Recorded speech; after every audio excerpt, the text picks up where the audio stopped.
బుద్ధిహీనులు తమ హృదయములో అనుకుందురు.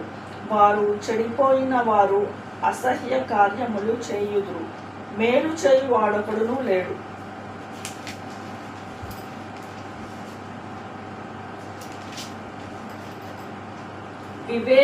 వివేకము కలిగి దేవుని వెదుకువారు కలరేమో అని యెహోవా ఆకాశం నుండి చూచి నరులను పరిశీలించెను. వారందరూ దారి తొలగి బొత్తిగా చెడి ఉన్నారు.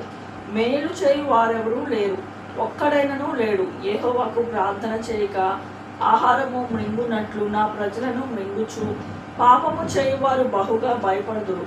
ఎందుకనగా దేవుడు నీతిమంతుల సంతానము పక్షమున ఉన్నాడు. బాధపడు వారి ఆలోచనను మీరు తృణీకరించుదురు.